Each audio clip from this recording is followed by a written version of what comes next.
¿Qué es una buena práctica? Una buena práctica es siempre adecuada, es pertinente, surge de una necesidad muy concreta. Una buena práctica es innovadora, es valiosa, aporta valor a eso que habitualmente se debe hacer.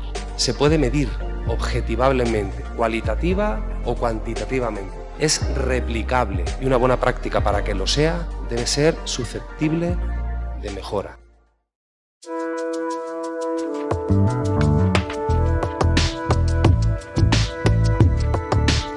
La Fundación DACER es una entidad sin ánimo de lucro que se dedica a trabajar con personas con daño cerebral para mejorar su calidad de vida y la de toda su familia y todo su entorno.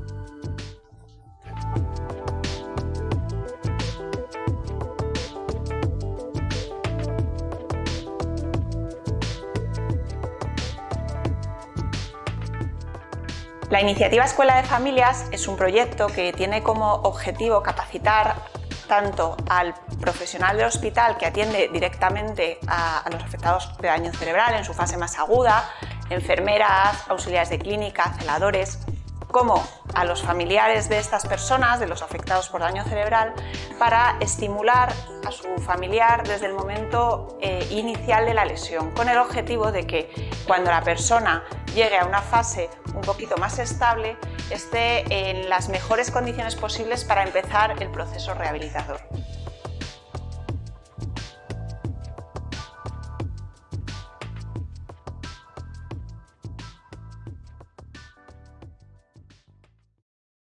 Buenas tardes.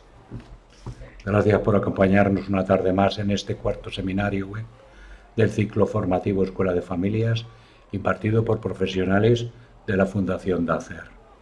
El seminario web de hoy lleva por título Controlar el movimiento, integrar ambos lados. Nuestra ponente de hoy es Lorena Rodríguez Clemente, que es la directora de la Fundación DACER. Es licenciada en fisioterapia, docente experta en fisioterapia neurológica y cuenta con una amplia experiencia en cursos de especialización en daño cerebral. Con esta presentación voy a dar paso a la ponente Lorena Rodríguez Clemente. Adelante, Lorena. Hola, buenas tardes a todos. Bueno, lo primero es eso, pues agradeceros a todos que estéis aquí, a CINS por invitarnos a formar parte de este ciclo formativo. Y bueno, espero que el módulo de hoy os guste. El ciclo de hoy es bueno, abordar los aspectos motores, tanto lo que vemos en los pacientes como la forma de integrar ambos lados, ¿no? Veníamos diciendo que, bueno, que los pacientes que tienen daño cerebral no tienen una lesión aislada y única, sino que es una lesión global, por desgracia para ellos, que afecta a muchos factores del cuerpo humano. Y bueno, en otros aspectos, pues además de la conducta, aspectos cognitivos, pues hoy nos vamos a centrar más en los aspectos motores. En líneas generales, se podría decir que en los pacientes con una lesión del sistema nervioso central, perdón un segundo, que voy a borrar esto. Se podría decir, perdón, que en los pacientes con lesión del sistema nervioso central encontramos diferente patología motora relacionada con el área de lesión. A grandes rasgos, y por no entrar en mucho detalle, vamos a ver que hay alteraciones del tono. Usualmente, en la fase más hipotónica, en la fase inicial de la enfermedad, lo que vemos es una gran hipotonía del lado más afecto, ¿no? O sea, es un lado que no se puede mover en absoluto y que con el paso de los días va a ir aumentando ese tono, que es lo que vamos a conocer como espasticidad. Y la otra, digamos, gran alteración que vemos en los pacientes serían los pacientes que presentan ataxia. Los pacientes que presentan ataxia no tienen esta, digamos, pérdida absoluta del tono muscular como en los anteriores, sino que lo que tienen es una falta de coordinación en el movimiento, porque la ataxia es la no coordinación del movimiento. Son estos pacientes que parece que tiemblan mucho o que cuando van a coger objetos tiemblan y no son capaces de llegar de manera eficaz a coger el objeto que quieren, ¿vale? Son pacientes eso, que tienen como un temblor intencional cada vez que quieren hacer algo con sus miembros superiores o con sus miembros inferiores. Entonces, ¿qué es lo que vamos a ver en nuestros pacientes a nivel motor en general? Bueno, pues lo que vemos es que hay una ausencia clara en un lado del cuerpo, una ausencia de movimiento, y no solo de movimiento, sino que ese lado suele ir asociado a una ausencia también de aspectos sensoriales, que ya lo habíamos hablado anteriormente, que no sienten ese lado o lo sienten demasiado y por tanto les irrita. Vamos a ver que ese lado que no tienen, digamos, que tiene la lesión, es un lado en el que el movimiento, cuando empieza a aparecer, es un movimiento que va muy alejado del movimiento normal, y como os decíamos, aquí lo que se trata es de restablecer la normalidad a todos los niveles, a nivel sensorial, cognitivo y a nivel motor también. Entonces sabemos desde el vamos que esa restablecer del movimiento normal en este tipo de pacientes inicialmente no es lo más fácil para ellos. Otra de las grandes cosas que vemos en este tipo de pacientes es que ignoran el lado afectado. Orientan todo su movimiento hacia el lado sano, ¿no? Es muy común entrar en las habitaciones de los pacientes y si, por ejemplo, el lado afectado es el derecho, que este brazo siempre esté como o debajo de las sábanas o metido por detrás del cuerpo, e incluso que los pacientes estén mirando siempre hacia el lado sano. ¿Por qué? Porque su cerebro al final quiere hacer cosas, su sistema nervioso, y como no tiene un lado que utiliza, este lado cada vez se ignora más y cada vez usa más el lado sano. Y otra de las grandes cosas que vemos en estos pacientes a nivel motor es que como es un brazo, vamos a centrarnos en el brazo, ¿vale? Como el brazo es un brazo que no se mueve y que al no moverse permanece en posturas incómodas que veíamos en el otro seminario, cómo evitar esas posturas que son incómodas y que hace que tengan dolores y lesiones, pues es uno de los aspectos que vemos que también tiene más alterado este tipo de pacientes en el estado más agudo, ¿no? Con lo cual, pues bueno, vemos que el paciente tiene una afectación muy global del movimiento, no es solo un movimiento que no pueden hacer, es que es un lado que no sienten, es un lado que su cuerpo ignora, es un lado que no está presente, y lo que queremos hacer es ver entre todos cómo podemos restablecer todo esto para que el paciente vuelva a poder funcionar con la mayor calidad de vida posible. Entonces, ¿qué es lo que buscamos en nuestra intervención? Y siempre hablando ahora mismo del aspecto agudo de esos pacientes que están en el hospital que tenéis ahora mismo vosotros. Pues lo primero es favorecer la aparición del movimiento normal en el lado afecto. Y luego vamos a ver cómo lo hacemos, ¿vale?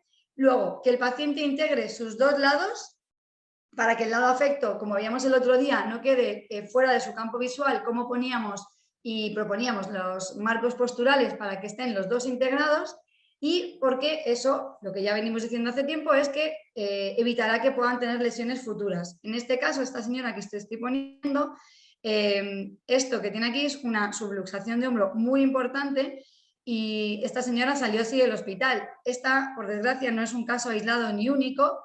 Esto es lo que os decíamos el otro día, que como nosotros sabemos hacia dónde va la patología del paciente, un poco lo que queremos y estamos tratando de hacer desde las escuelas de familias es dar esas pautas a las familias para que esto deje de ocurrir, porque esto deja de ocurrir simplemente con un buen posicionamiento postural y con pautas de movilización que la familia tiene que conocer, porque al final esta señora está en su domicilio, que es lo que decíamos, los pacientes antes o después terminan en el domicilio del familiar.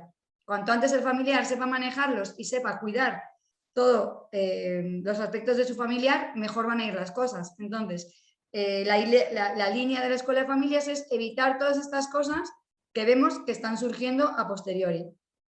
Entonces, como estábamos hablando, ¿no? Lo que queremos nosotros es reorganizar y que aparezca el movimiento normal. Pero, ¿cómo lo hacemos? Bueno, pues en primer lugar, el otro día ya os anticipé un poquito, que nosotros trabajamos mucho con la alineación de las estructuras. Trabajamos siempre con el paciente para que esté lo mejor alineado posible, porque como os decíamos, si el paciente no está bien alineado, es muy difícil que pueda activarse muscularmente hablando. Entonces, si el paciente no está bien alineado y no es capaz de mantenerla por sí mismo, lo que hacemos es que colocamos los elementos externos que le dan esa ayuda que necesitan. Es lo que decíamos, ¿no? Lo de los posturales o los marcos posturales, que teníamos dos tipos. El otro día nos centramos más en los marcos posturales estáticos, que proveen esta alineación posible, pero además, sobre todo, buscaban preservar una correcta ventilación para que el paciente pueda anticipar los problemas orgánicos que sabemos que ocurren después. Y ahora lo que nos vamos a centrar hoy es en estos marcos posturales, pero dinámicos, que los veremos a continuación. Entonces, por un lado, para que aparezca el movimiento normal, debemos favorecer la alineación de las estructuras, biomecánica. Y os voy a poner el vídeo de este chico. Y aquí es lo que os decía, por un lado, alineación biomecánica de estructuras y por otro lado, en nuestros marcos posturales dinámicos, lo que queremos hacer es favorecer el movimiento normal, los aspectos motores. Y cuando nosotros movilizamos a un paciente en estado agudo, sabemos que va a tener una pérdida de alineación y por eso aquí lo que estoy haciendo es anticiparme colocándole este rollo, que en realidad es un calcetín hecho un rollito, en los dedos de los pies. ¿Por qué? Porque cuando yo voy a trabajar con este paciente, que ya lo hemos visto en otros vídeos, y lo voy a poner de pie, yo sé que a nivel dinámico esas estructuras todavía no están preparadas para que ese movimiento no las aleje de la normalidad. Como no están preparadas para alejarlas de la normalidad, nosotras, vamos a colocar elementos externos que nos ayuden a mantener esas estructuras en la mejor alineación posible, porque eso va a posibilitar un correcto funcionamiento del sistema nervioso a nivel global. Entonces, vamos a ver ahora incluso lo que os decía, ¿no? Que movilizamos a los pacientes y lo que tenía puesto aquí entre las piernas es el taco, que el otro día salía, pero no se veía tan bien como aquí, que este taco también lo que está posibilitando es una correcta alineación de los miembros inferiores en el sentido de preparándonos hacia la verticalización o hacia la puesta en pie o bipedestación, como queramos decirlo, en los pacientes.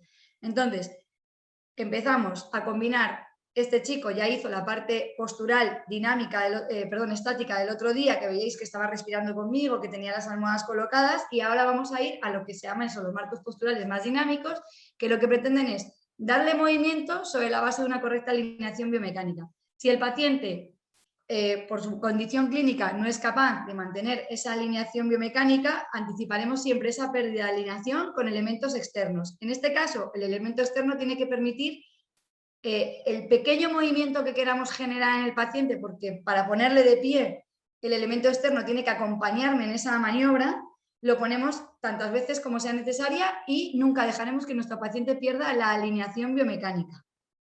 Aquí, como veis, le estamos dando soporte al miembro superior porque la pérdida de alineación en la cabeza glenohumeral hace que este brazo se integre peor. Entonces, vamos poco a poco enseñando a su sistema cómo va a ir organizándose hacia la bipedestación.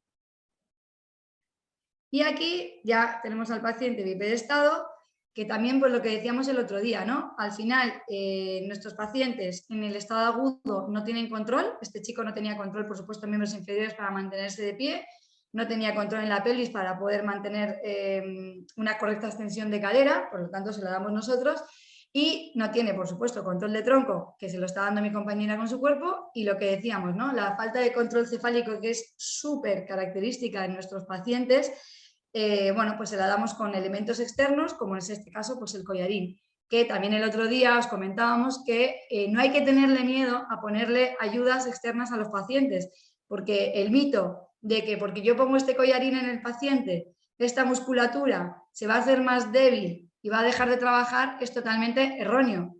Este collarín lo que está haciendo es favorecer una correcta alineación biomecánica de toda su estructura cervical y por lo tanto le va a posibilitar que él pueda ir poco a poco ganando parcelas de control cefálico.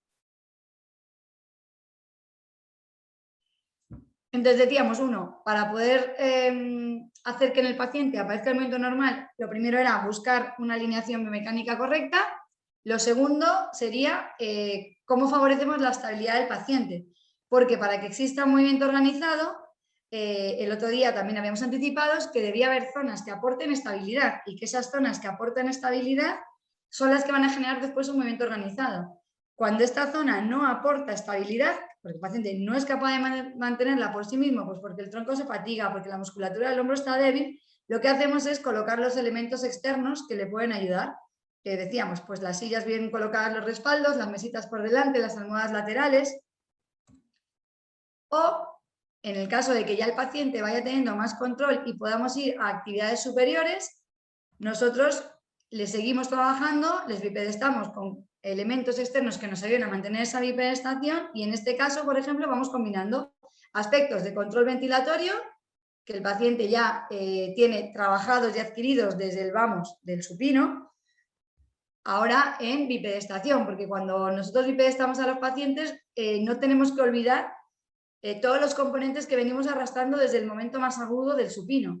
Entonces aquí seguimos trabajando el control ventilatorio para ayudarle a que ese diafragma que contábamos el otro día esté bien posicionado. Si está bien posicionado, es capaz de reclutarse con más fuerza. Si se recluta con más fuerza, el paciente va a estar mejor ventilado y va a tener una mejor regulación orgánica. Y además, en este caso, pues mi compañera desde atrás le está dando el control de tronco que necesita, que es lo que decimos. Esto para nosotros es un marco postural dinámico, porque nosotras no somos estáticas, no estamos quietas con el paciente, sino que vamos acompañando el mínimo movimiento que va teniendo porque no tiene control de tronco, pero en este mínimo acompañamiento también damos estabilidad, por eso les llamamos posturales dinámicos, en el sentido de cómo vamos a anticipar que este control de tronco no lo va a tener, lo anticipamos con nuestras manos. Y este chico, como veis, es el mismo chico que venís viendo desde el estado agudo, ya al mes, esto había pasado un mes desde las primeras imágenes que visteis de la situación de UCI, le pudimos quitar el collarín por momentos y el control cefálico es muy, muy bueno. Obviamente, el control cefálico, y es otra de las cosas que suele pasar, es que al principio de la actividad lo mantiene, pero obviamente la fatiga empieza a caer. Cuando la fatiga empieza a caer porque no tiene todavía tanta fuerza, nosotras en la mitad del tratamiento volvemos a incluir el collarín o lo que haga falta, siempre teniendo en cuenta que no queremos que la alineación biomecánica se pierda por ningún lado. Entonces, buenas tardes. Se me ocurre la pregunta que a lo mejor algunos de nuestros asistentes también los tienen. Esto de acceso de collarín del control cefálico, ¿se mantiene también aunque no estemos trabajando con ellos? ¿Es bueno tenerlos 24 horas? Sí, sobre todo la pregunta sería también para que nos quede a todos claros. ¿Qué es lo que no es bueno que tenga el paciente? Lo que no es bueno es que mantenga el cuello así, que le pasa a muchísimos de nuestros pacientes, porque el mantener el cuello en esta posición durante muchas horas que están en la cama porque no se mueven, hace que ocurran acortamientos en la zona cervical, dificulta la parte respiratoria y el paciente está peor en general. Si nosotros mantenemos una correcta alineación biomecánica y en esto vais a tener un montón de peleas incluso con los propios fisios del hospital, porque esto es como la típica tendencia que unos la creemos y otros no la creen. Entonces, nosotras somos unas fervientes defensoras de si el cuerpo está bien alineado, conseguimos que todo funcione mejor. Si el cuerpo está mal alineado, y eso es entre comillas como feo, posicionado, ¿no? El cuerpo va a funcionar peor, seguro, porque el cuerpo no está diseñado para estar en este tipo de posiciones. A lo mejor un rato sí, pero no para mantenerlas, porque está demostrado que cuando las mantienen en el tiempo, generan acortamientos, generan deformidades y sobre todo les lleva a dolor. Y ese dolor es el que va a impedir después que podamos colocar correctamente la cabeza. Entonces empieza como un círculo vicioso alrededor de algo que, bueno, pues que se podría evitar. Efectivamente, es que da la sensación, que es lo que tú decías en la ponencia, que claro, que es un tópico pensar que el tener el collarín 24 horas pues conduce a una pérdida de la musculatura y al contrario en estos pacientes lo necesitan, o sea que eso para que nos quede claro. Sí, y eso os lo digo, os lo va a discutir todo el mundo, ¿eh? O sea, en esto sí que tenéis que ser, si os lo creéis, tenéis que ser firmes. Y en realidad la respuesta es muy fácil. ¿Qué prefieres? ¿Que esta musculatura esté permanentemente elongada o sobreelongada y entonces pierda capacidad contráctil? Porque para que un músculo se contraiga se tiene que acercar los puntos de inserción. Si yo los alejo, cada vez estoy estirando más a ese músculo. Ese músculo lo que está haciendo es perder su capacidad contráctil a la hora de poder ir contra la gravedad. Entonces, si eso sois capaces de poder convencer a la gente, ojalá, pero ya os digo que sobre todo los collarines, bueno, o sea, si ya poner almohadas es una complicación, lo de que entiendan que el collarín es parte del tratamiento y que es bueno para el paciente, ya estamos hablando de otro mundo, así que vosotras pelear por los collarines. Totalmente lógico lo que nos estás diciendo y como eso se entiende, vamos a creérnoslo y a por ello. O sea que... Perfecto, me alegro. Bueno, a seguir. Vale, pues entonces estábamos viendo un poco, ¿no?, cómo conseguíamos y cómo queremos generar la secuencia del movimiento normal. Decíamos alineación, estabilidad y ahora, ¿cómo buscamos que generemos ese movimiento en el paciente?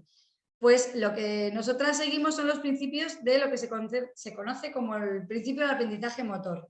Es decir, buscamos que el paciente integre su lado más afectado, que integrar no quiere decir necesariamente que lo puedan mover, sino que exista una integración aunque no exista movimiento. Lo que decíamos, si están apoyados en la almohada, este brazo no se está moviendo, pero es distinto que esté en esta posición porque está integrado en su esquema corporal a que esté debajo de la almohada y no esté integrado, porque para que el movimiento normal exista, tengo que poner los mecanismos para hacerlo posible, si no es imposible.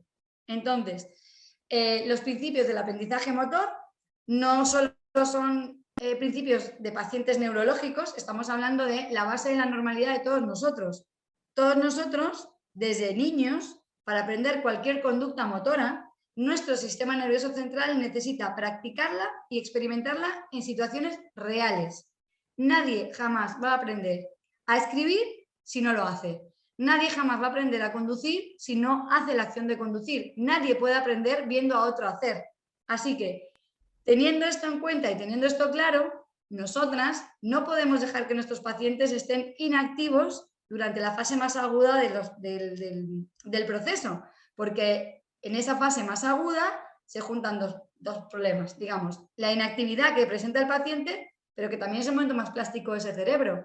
Si en este momento, que es el momento más plástico del cerebro, que está muy necesitado de querer aprender y volver a reconducir todas sus experiencias y sus actividades, no le damos eso que necesita, ¿qué hace? Pues que cada vez olvida más la actividad y como la olvido más, no la practico, como no la practico, me vuelvo torpe, que es lo que le pasa a la gente cuando aprende un idioma, por ejemplo. Tú lo aprendes y si lo dejas de practicar por un tiempo, ¿qué pierdes? La facilidad en volver a conseguirlo.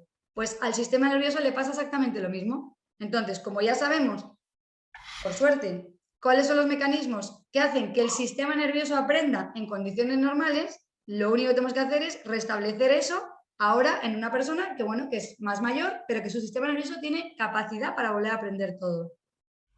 Entonces, en este aprendizaje motor, dos cosas muy sencillitas.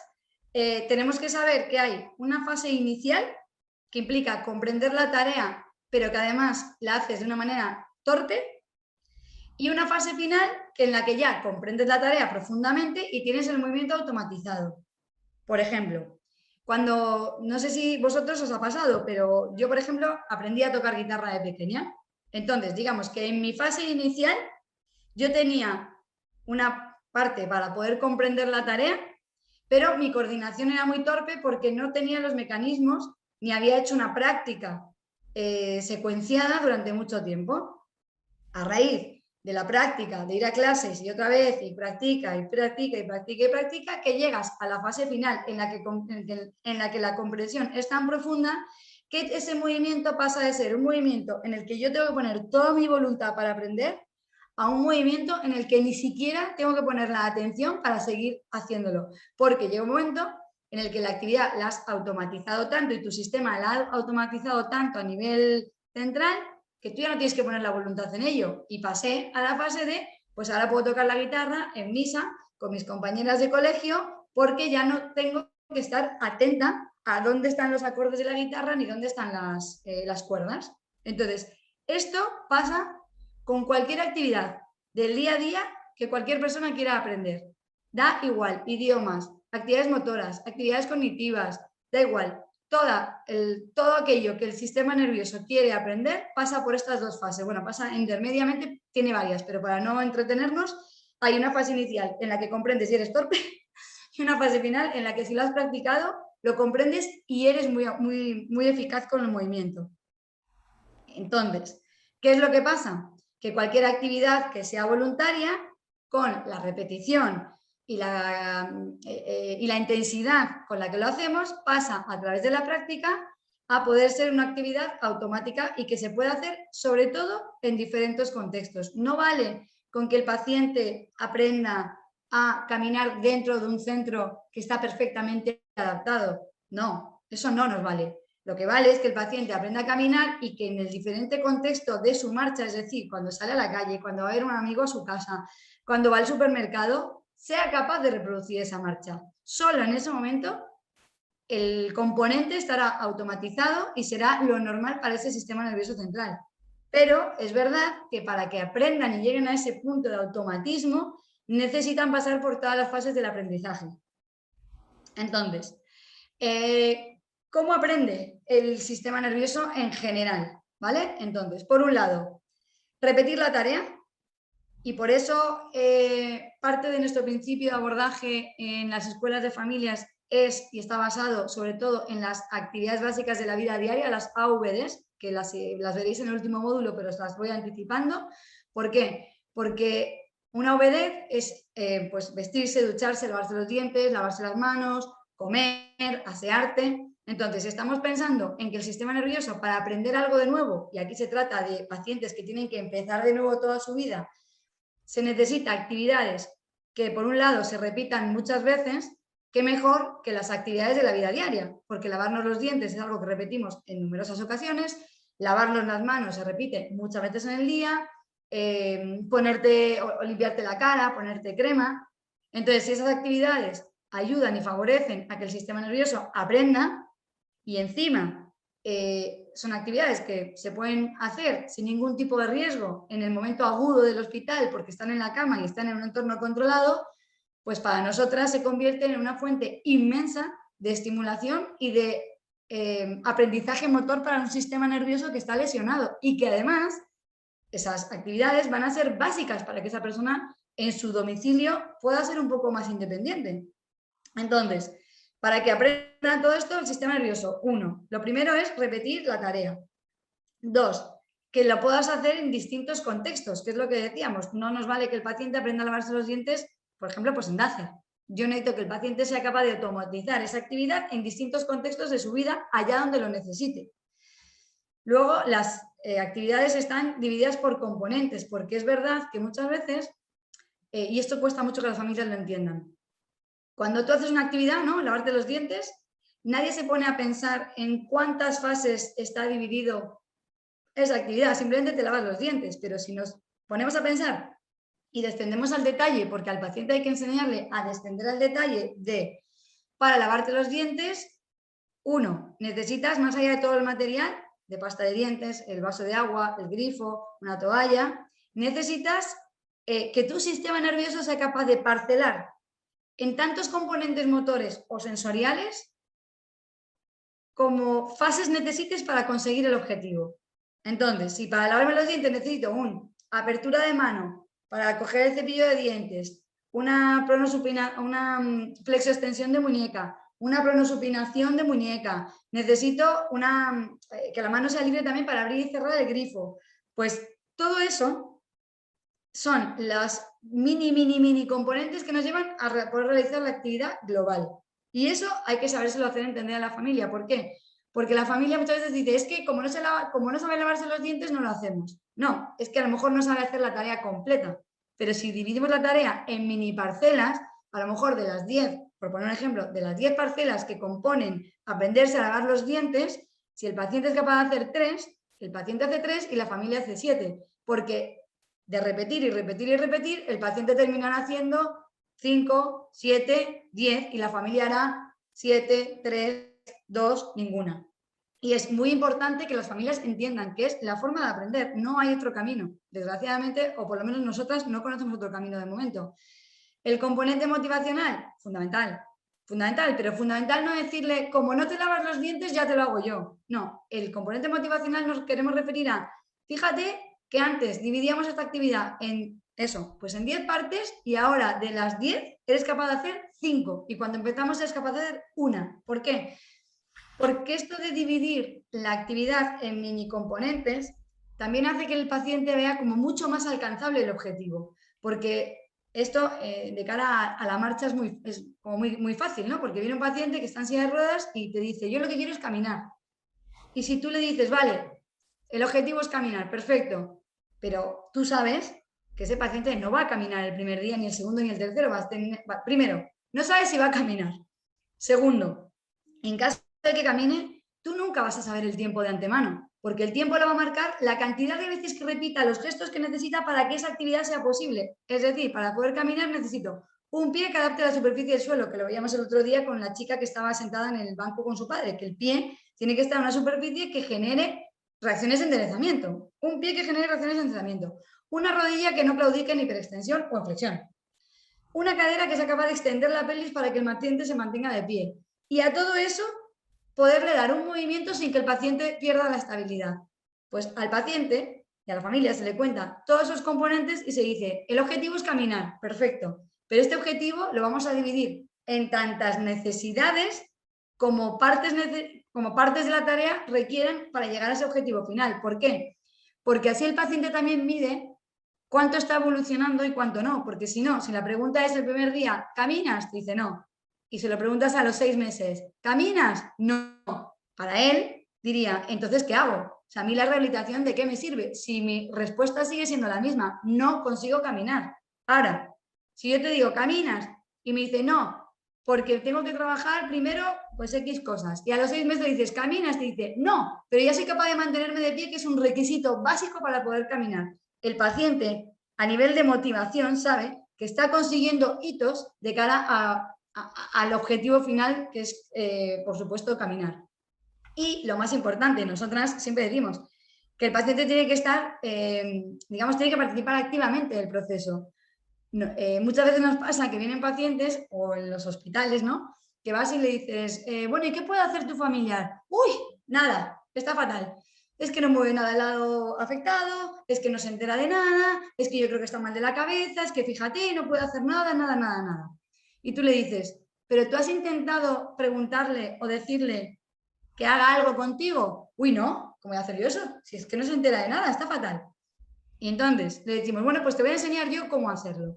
Y cuando tú llegas, y esto os juro que nos ha pasado muchas veces, sobre todo con los pacientes que tienen un solo lado afectado, que dices, es que tiene todo otro lado sano, ¿cómo no va a hacer nada? Si tiene todo un lado que le pueda asistir. Y llegas y le dices, venga, vamos a, por ejemplo, para poner la cuña cuando tienen que hacer pis. Venga, vamos a poner la cuña. Y te dice, no puede, tiene que hacerlo en el pañal. Bueno, pues vamos a ver si es posible. Manolo, ¿puedes doblar la pierna izquierda? Claro, la puedo doblar porque es la pierna sana. Fenomenal. Manolo, ¿puedes intentar llevar el pie derecho como el izquierdo? Y os sorprenderéis la cantidad de pacientes que son capaces de empezar el movimiento y que obviamente no llegan hasta el final del componente, por eso decimos de parcelarlos. Pero solo con que tengan el gesto o entiendan la idea de cómo levantar el pie o la pierna, ya es un gran componente. Y las familias te vienen como diciendo, ¿pero eso lo puede hacer? Pero claro, es que no se lo has pedido. Pero no se lo has pedido porque las familias tienen miedo atroz a tocarles, porque les ven tan debilitados, tan frágiles, que no piensan que pueden hacer nada. Y es que el paciente en estado agudo tiene muchísimo trabajo por hacer. Es más, a nosotros siempre decimos lo mismo, es que yo les mandamos una guía de 24 horas casi no son ejercicios, son actividades que pueden hacer en la cama y que no les supone ningún tipo de riesgo, simplemente son beneficios. Entonces, el paciente tiene que estar siempre activo y participar de lo que pida la familia o de lo que estemos haciendo, ¿vale? Entonces, Lorena, antes de que sigas, totalmente de acuerdo contigo. La verdad es que aparte de la familia, también el personal sanitario que estamos en los hospitales, no sabemos hacer esa parcelación para hacer una tarea. O sea, eso la verdad es que me ha llamado la atención y tenemos que aprender de ello porque lo has descrito tal cual pasa. O sea, así es lo que pasa. Ya la familia es eso que está al lado, pero es que el sanitario que llega, pues es lo mismo. Si anda, anda. Y si no, si no puede andar, déjelo usted que no pasa nada. O sea, tal cual. Pero bueno, Carlos me pregunta que si en estos pacientes sería posible también aplicar la electroestimulación, que también nos ayudaría. ¿Tú cómo eso lo ves? Esto también tiene su contra... Depende de quién preguntes. Nosotras, siempre que podemos, la aplicamos. Pero tiene un gran problema. En el estado agudo el paciente tiene, en general, muy poca sensación de lo que recibe por el cuerpo. Entonces, tú pones la electro y no sabes hasta qué umbral de contracción deberías poner porque el paciente no lo siente. Como no lo siente, no te puedo decir, ¡ay, que me quema! O ¡ay, que está muy fuerte! Si te pasas con lo que haces con la electro, puedes hacer un desgarro. Entonces, ¿qué hacemos nosotras? Pero esto sí que no se lo enseña a la familia, esto ya nosotras. se la ponemos en el lado sano, en el lado menos afecto, veo cuál es su nivel de tolerancia en el menos afecto y presupongo que es lo mismo en el afecto. Siempre, si, no sé, por ejemplo, aquí son 15 hercios, aquí le pondré 10. Siempre iré un poco más conservadora, porque es verdad que este lado, que en teoría no es afecto, sí tiene parte de lesión. Lo que pasa es que no es tan evidente como la que no mueve. Pero nunca hay un lado perfecto y un lado nada perfecto. El lado que parece sano también tiene algo de lesión, lo que pasa es que es mucho menos evidente. Entonces ahí, cuidado, pero sí, sí lo podemos poner. Entonces, bueno, veníamos diciendo que lo que queremos es que los pacientes vayan adquiriendo el movimiento normal, cómo ponemos las bases para que ese movimiento pueda ser posible y cómo hacemos para que el lado más afectado, que es el gran problema de estos pacientes, cada vez se integre más. Entonces nos remontamos y os cuento un poco qué pasaba anteriormente y por qué los pacientes tenían ese lado tan, digamos, olvidado y tan poco trabajado. Y es porque en la rehabilitación convencional de hace muchísimos años, lo que se hacía era pensar, bueno, el lado está lesionado, como nadie creía en la recuperación de un lado que tiene una lesión del sistema nervioso central, ¿qué hacían? Entrenaban al paciente a utilizar todo con su lado más hábil. ¿Qué pasa? Que si yo entreno a un paciente todo con su lado más hábil, más allá de que este lado jamás va a poder desarrollar un movimiento, lo que está haciendo es que cada vez el paciente vaya, a la larga vaya a tener más discapacidad, porque un lado entero que yo no muevo es un lado entero que me dificulta todo en el día a día, las transferencias, la bipedestación, el poder caminar, el poder comer. Entonces, bueno, digamos que antiguamente, porque se conocía muy poquito del sistema nervioso central y nadie hablaba de plasticidad, obviamente, pues bueno, la teoría de la rehabilitación iba por, pues tenemos el lado sano y que con el lado sano tire lo que pueda este paciente. Pasan los años y sale lo que es que a lo mejor lo habéis oído hablar algunos, la restricción, la terapia por restricción del lado sano, que se basa exclusivamente en el entrenamiento del lado afecto, que es lo que se llama el uso forzado. Entonces, ¿qué hace esta corriente? Que hoy está en auge, nosotras no somos muy partidarias de ella, pero hay gente que lo utiliza y le va bien, ¿vale? Pues esta teoría lo que dice es, como este lado lo sobreuso y este no lo uso, yo elimino este lado para forzar a esos mecanismos de plasticidad cerebral a despertar este lado. Y eso, para nosotras, hasta ahí, bien. Ahora, ¿qué pasa? Si fuera tan sencillo, cuando el sistema nervioso comienza a moverse, el problema que tiene es que lo hace con patología. Entonces, despierta el movimiento, digamos, anular el lado sano con respecto al lado parético o pléjico, como lo queramos llamar. Sí. ¿Despierta un movimiento organizado que me lleve al movimiento normal? No. Y es ahí donde nosotros no tenemos no queremos tanto este tipo de entrenamientos, porque por un lado sí son positivos de cara a ayudar a que el cerebro entienda que este es el lado que tengo que rehabilitar, pero genera mucha patología. Entonces, con el correr de los años, y ahora la corriente más actualizada es lo que se llama la terapia bimanual, que es el entrenamiento en actividades bimanuales. Eso es lo que provoca que se integren los dos lados. Entonces, nosotras somos más de este tipo de corriente, utilizando parte, digamos, de la restricción del lado sano, pero haciéndolo bimanual. Digamos que hacemos una combinación de técnicas. Por un lado, no queremos que el paciente utilice solo el lado sano, pero tampoco le puedo pedir que utilice solo el lado afectado porque ese lado no tiene capacidad para salir. Y cuando sale, sale con mucha patología. Entonces, ¿qué hacemos? Actividades bimanuales. ¿Por qué? Porque además la actividad bimanual es una actividad que hacemos todos los días, en todos los momentos de la vida. Nadie, salvo que tenga un problema físico, utiliza solo una mano o solo un brazo. Todos, en condiciones normales, utilizamos las dos manos. Y como esto de lo que se trata para nosotras es de restablecer las funciones normales del sistema nervioso previo a la lesión, entendemos que previo a la lesión, salvo que me diga lo contrario a la familia, ese paciente no usaba solo un lado de su cuerpo. Si no usaba solo un lado de su cuerpo, no seré yo quien haga que eso sea así. Yo lucharé porque vuelva a tener una normalidad y la normalidad pasa por la bimanualidad.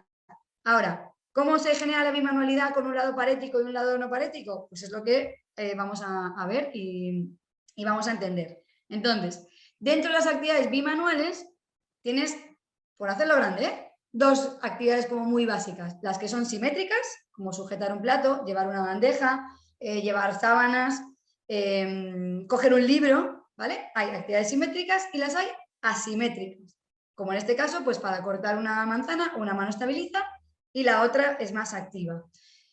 Por ejemplo, peinarnos, ¿no? Pones aquí y te peines así, es una actividad asimétrica. Ponerte un vaso de agua, coges el vaso y pones la jarra. En general, casi todas las actividades de la vida diaria, salvo que lo quieras hacer muy, muy, muy voluntario, son asimétricas. Y esto, para nosotros, es la clave de la bimanualidad. ¿Por qué? Porque estas actividades asimétricas nos van a permitir, bueno, voy a ver si está aquí, nos van a permitir tener un lado que es menos hábil, por ejemplo, si corto la manzana, un lado menos hábil sería la manzana aquí y el lado que es más hábil sería el lado sano. Por ponerlo, si mi paciente, el lado que no utiliza o que tiene lesionado es este lado podrá sujetar o mantener la manzana mientras este es activo. Para el sistema nervioso central, esta actividad de bimanualidad asimétrica es más parecida a su recuerdo de normalidad que hacer todo con una sola mano. ¿Por qué? Porque eso no le recuerda a su antiguo esquema corporal. Entonces, ¿cómo vamos integrando? Entonces, las actividades, por lo que decimos, ¿no? Que la mayoría de las actividades que componen nuestro día a día son bimanuales asimétricas. El miembro superior puede participar siempre en la actividad, tenga el movimiento que tenga. Y vamos a hacerlo por parcelas. Primero, que el paciente no tiene nada de movimiento, que está en el periodo más agudo, más agudo, más agudo. La forma de hacer una actividad bimanual es teniendo al paciente alineado y con los brazos apoyados, que es lo que decíamos, o en las almohadas cuando están sentados, o por ejemplo, si están incorporados para comer, los dos brazos encima de la mesa. ¿Por qué? Porque aunque vamos a suponer que el lado derecho es el paralizado del paciente, aunque este lado no funcione, si está subido encima de la mesa, ya es una actividad bimanual más cercana que esto que el paciente hace cuando se utiliza un lado que no necesita más rehabilitación. ¿Que el paciente tiene un poco de movimiento? Fenomenal. Puede coger lo que ponemos, ¿no? Sujetar un yogur mientras con la otra mano va comiendo, que lo vamos a ver en un vídeo. Puede con la mano parética, no hace falta tener prensión. Hay pacientes que con solo poner esto aquí, que es lo que decíamos del churro en la mano, ponen aquí y con la otra mano pueden comer. Esta actividad es mucho más cercana a lo normal de ese paciente previo a su lesión que enseñarle a comer solo con una mano el yogur. O pacientes que tienen algo más de movimiento y que empiezan a poderse mover, pueden mover con las dos manos sujetando el vaso de agua y beber con seguridad. ¿Por qué? Porque esto es una actividad bimanual, es una actividad que integra los dos lados y es una actividad que ayuda a que este lado, que es es menos hábil, sea facilitado por el más hábil, pero está integrado. Lo que no puede hacer el paciente es no tener los lados integrados. Eso es nefasto para su sistema nervioso.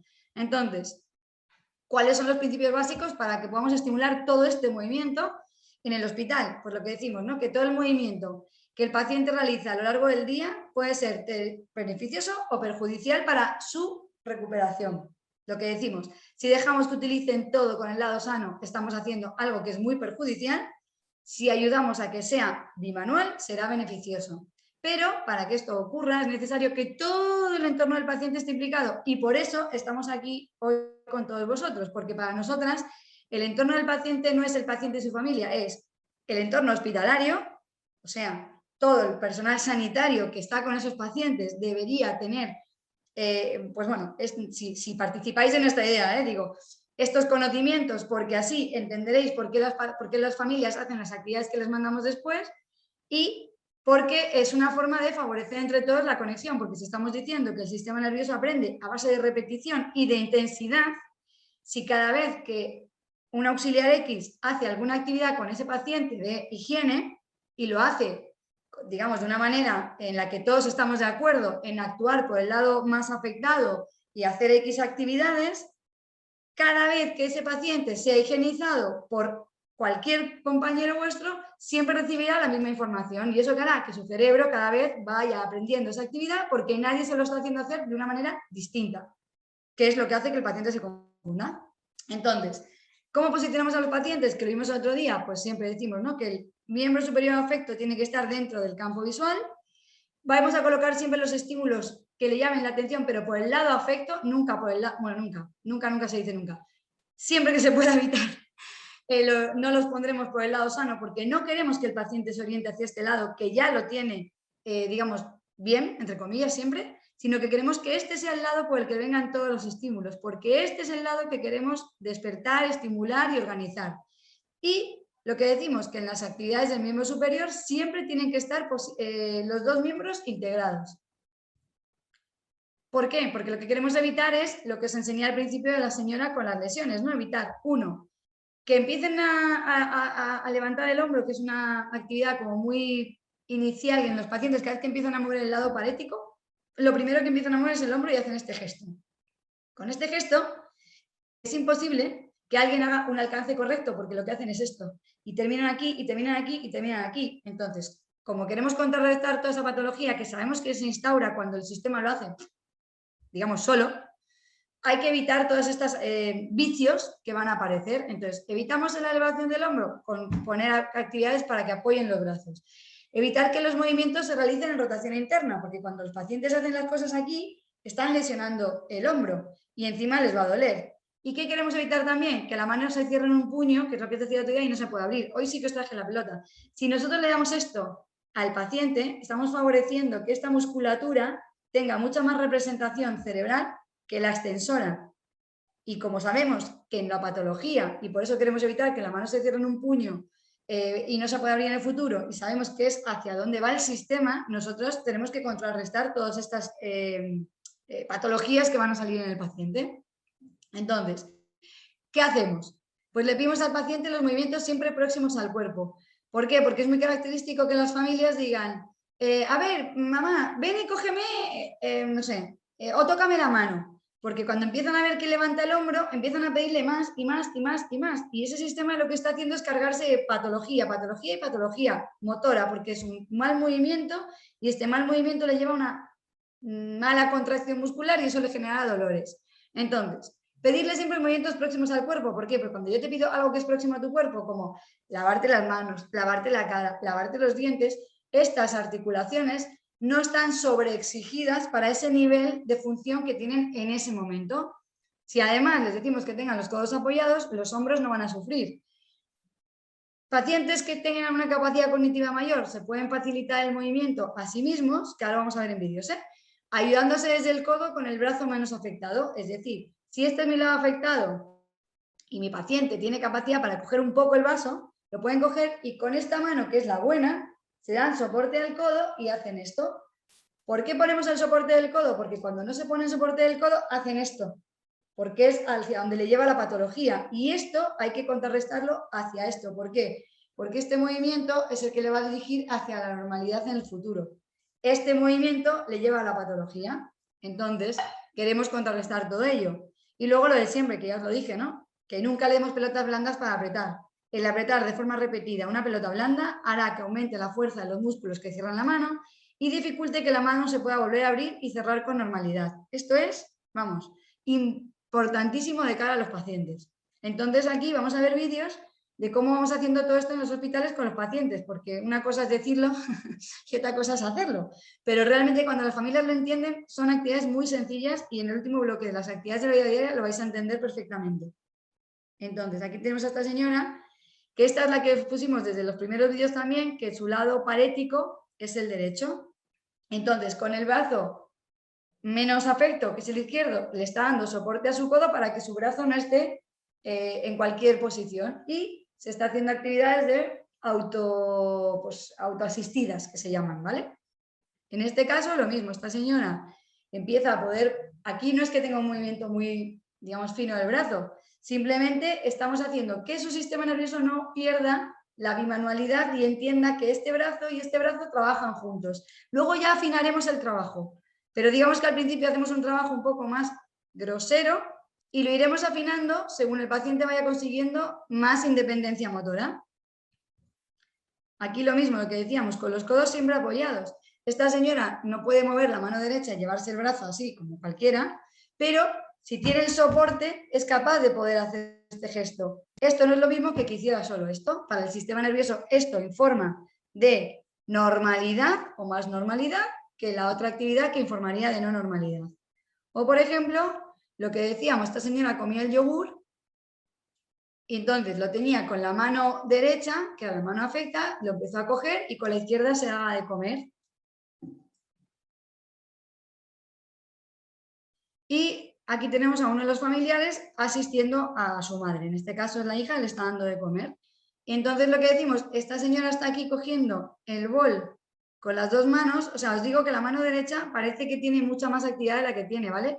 Pensar que este brazo está, en realidad está apoyado en la butaca y que se está dando control con el propio tronco para coger el bol. En realidad, la que hace la actividad de coger el bol, la fuerza de coger el bol, lo hace la mano sana, que es la mano izquierda. La derecha simplemente está como de dama de compañía, como decimos nosotros. Está ahí sujetando, pero no está haciendo actividad porque no tiene actividad. Lo que hacemos es que el sistema no pierda la idea de que ese brazo, aunque no es el más eficaz para la actividad, sí está presente en todo lo que necesita hacer. Ay, Lorena, que se me ha hecho muy corto. Que de verdad que se ha hecho corto, que es una maravilla porque además es que nos estás enseñando cosas, pequeños detalles que estamos viendo, que es que erramos y hacemos mala praxis con estos pacientes. La verdad es que qué pena, pues eso, no saber estas cosas desde el minuto cero. Vamos, que hay que formarnos y seguir aquí siguiéndolos porque la verdad es que nos estáis enseñando mucho. Yo a nivel personal y a nivel sanitario, o sea que... A ver, es que vosotros en realidad no tenéis por qué saberlo. Quienes os lo tenemos que enseñar somos nosotros. Ya, pero contribuimos mucho porque fíjate el poco detalle de una vida normal, pues eso, de que andas o no andas y parcelar las cosas, eso es importante porque desmotivas al paciente, como tú bien has dicho, y a la hora de pues, hacer sus necesidades normales de la vida diaria, pues contribuye y eso es un apoyo psicológico y el decir vamos para adelante, que es muy duro. Verte así, de un estado de estar bien, a verte de esa manera, pues es muy duro y te tienes que enfocar y para la familia y hacerle entender. Pero somos nosotros los primeros los que tenemos que entender y si nosotros no lo entendemos, evidentemente eso no lo podemos transmitir. Así claro. que... Por eso nosotras empezamos a hacer las escuelas de familias y dijimos, es que nuestros mejores compañeros no son nuestros compañeros fisioterapeutas, que además yo les quiero mogollón, pero en realidad sí. Mi mejor compañero de viaje en este camino sois vosotras, porque las que estáis en el estado agudo del paciente, las que estáis acompañando 24, 48, 78 y las que sean, sois vosotras, nosotras vamos un ratito, pero ese ratito tiene que ser que si entre tú y yo manejamos el mismo, digamos, vocabulario, contenido, como le queramos llamar, el paciente va a ir mejor, porque siempre recibirá la misma información y la información adecuada para generar conexiones adecuadas. Entonces, es un camino, a nosotros nos encanta y siempre dije, o sea, a mí enfermería me parece, vamos, fundamental, enfermería, auxiliares y celadores, porque ellos también hacen un trabajo importante con los pacientes. Si tú les enseñas a cómo hacer, pues eso, que integren los dos lados, por ejemplo, el paciente va a ir mejor y el celador también va a estar mejor porque va a ver el paciente evolucionar, porque es que cambian así, cambian por días, es increíble. Sí, la verdad es que sí. Y la terapia manual, la verdad es que me ha parecido súper interesante porque yo hasta ahora tenía entendida siempre pues el lado afecto es el que hay que trabajar, en fin, y no nos dábamos cuenta del lado que tiene normal. Y la verdad es que, bueno... Es que es eso, nosotros no decimos que no haya que trabajar el afecto, lo que decimos es que en el estado agudo el paciente no tiene capacidad para generar movimiento. Entonces, dáselo con cosas sencillas solo como sujetar. Si solo mantener la mano así y comer el yogur ya es una actividad manual y ya se está integrando cerebralmente hablando. Después, ya cuando vengan a las clínicas, seremos nosotros las que saquemos todo ese jugo a ese brazo que sí que tiene que integrarse después más activamente. Pero en el inicio no tiene esa capacidad, es imposible, por mucho que queramos, es que no la tiene. Pues nada, que nos vamos a poner las pilas con estos seminarios. La verdad es que merece la pena. Así que muchísimas gracias, Lorena. Y seguimos contando contigo para que nos sigas enseñando, que muchas de las cosas las ponemos en práctica. Yo por lo menos ya estoy empezando a poner muchas cosas en prácticas en mi servicio y con mis compañeros y a contarles cosas. Así que muchísimas gracias. Pues nada, cuando queráis hacemos los cursos y ya completo todo. Ok, gracias, Lorena. Vale, gracias a vosotros. Está claro que para realizar todas estas actividades de los movimientos hay que tener primero una gran motivación, que lo has explicado, ¿vale? Y por supuesto que los usuarios o los pacientes tengan una participación bastante activa. En resumen, y dado que todo esto al final se realiza con las manos, ¿vale? Las manos tanto de los profesionales como de la propia familia, voy a utilizar una frase que dice que lo que hace la mano, la mente lo recuerda. ¡Ay, qué buena! Es verdad. Es una frase además de María Montessori. Sí, sí. Además me ha venido ahora. Antes de terminar quiero, bueno, pues halagar un poquito la figura de los fisioterapeutas. Yo soy enfermero, pero quiero halagar la figura de los fisioterapeutas por la parte que me toca por parte de mi hija, ¿vale? Entonces quiero decir que la fisioterapia es aquella pasión de crear movimiento, ¿vale? Con la mente y con el cuerpo, y fundamentalmente con el corazón. Bueno, ya para terminar, he de recordaros que el siguiente seminario web se realizará el 26 de octubre, el cual lleva por nombre Crear un entorno adecuado para favorecer la estimulación cognitiva. Como siempre, pueden inscribirse en la web de las buenas prácticas. Gracias por su asistencia y participación y les invitamos a que nos sigan acompañando en los próximos seminarios web. Buenas tardes.